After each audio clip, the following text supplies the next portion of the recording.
TNA's Against All Odds, or Impact Wrestling, whatever you want to call it. I don't fucking care anymore. But that show's Against All Odds is February 12th on pay-per-view. Now, I haven't watched TNA last week because, I had other things to do. But I actually missed a bad show. I mean, a good show, which was bad on my part. Steel cage match with the knockouts, fucking Eric Young doing all over the place, Alex Shelley returns, and many things that we'll go over during this video. First off, a challenge match. The phenomenal AJ Styles will face off with Kazarian, and Christopher Daniels will be in the corner of Kazarian. Now, this all started with the wild card tag team tournament when Kaz turned on AJ with apparently Christopher Daniels controlling him.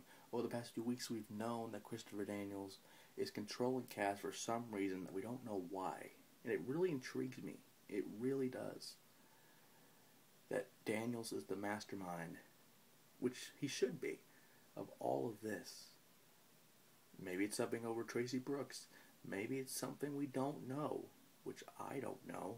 That's probably my only guess at this point. But, something. Other than that, it's a really good match. I don't know who's going to win, but it depends on if Daniels, which means he will, but if he interferes in this match for some reason.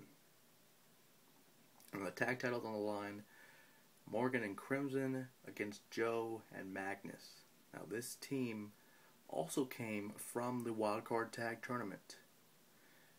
Joe and Magnus actually winning that tournament to face them, and I think they lost the last pay-per-view. I guess this is a rematch of some sorts, unless it isn't, and this is the actual match for that.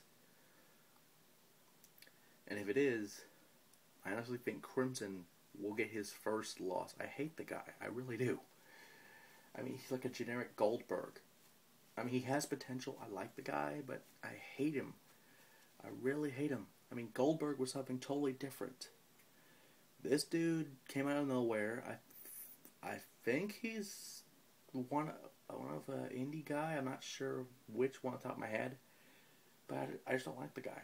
And Morgan and him are dominating tag team. Don't get me wrong, but Joe and Magnus will win this match, and we'll have new tag team champions, and possibly Crimson being pinned.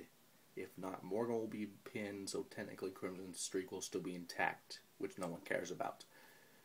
X Division title match: Austin Aries A-Double versus Alex Shelley. And I was surprised that Shelley came last week to Impact, which is why I'm sad that I missed this show last week, that I saw it this week. And to be honest, I don't know who would win this. I would normally go with Austin Aries because of the talent in the X Division. But Alex Shelley could possibly win this.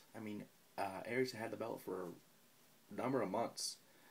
He is a future world champion in my mind, and should be world champion, but he is in the X Division for some godly reason. The Ring of Honor star, double time Ring of Honor champion. But you know what? I'm not the one booking the shit. But yeah, I would say Shelley would win this. Speaking of X Division, number 1 contenders match for the X Division title. Jesse Sorensen versus Zema Ion. Now we actually saw Zema this week against Shelley, who he had a good effort against. But honestly, I don't like this Jesse Sorensen guy. He's like a generic Alex Riley, Chris Masters to me, and so many other superstars combined into one genetic fucked up gene pool. I really don't like the kid. He has potential. I'll give him that. But Zema Ion will win this, and we'll probably see Shelley and Zema for the belt, possibly. And finally, this one was just added as well with the Kaz AJ Styles match for the Knockouts title. Gail Kim will face Tara, and this is actually a pretty good dream match. Speaking of dream matches, we saw one tonight. Mickie James, Velvet Sky, and Tara. Well, dream match in my eyes, but you know, it's a knockout, so who the fuck cares? Actually, I do, because I don't actually care about female wrestling. Unlike some people who just think it's a piss break. And you know who you are. But this is actually a good match if they give them enough time, if they give them an actual match and not a shitty DQ finish like the last pay-per-view. I honestly don't care who wins this. I really don't, and I'm sorry about that. But this is a good match overall, and against all odds, hopefully won't be in Vegas, because just looking at their logo of this pay-per-view, hopefully it's not in Vegas, because God knows, whatever stays in Vegas stays in Vegas. But why TNA? I mean, they have Wembley Arena, which is oddly enough surprising in that. Why do they get to be booked in one of the most prestigious arenas around the world? Wembley Arena in London. I know it's part of the Maximum Impact tour, but goddamn, doesn't make sense to me.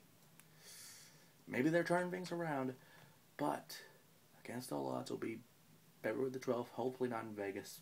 Even those people don't deserve that. Even Vegas doesn't deserve that. They have enough hookers to probably put on a better show than that. And not to mention the things in the casinos. I remember Vegas 3 years ago. Pretty nice place. Peace.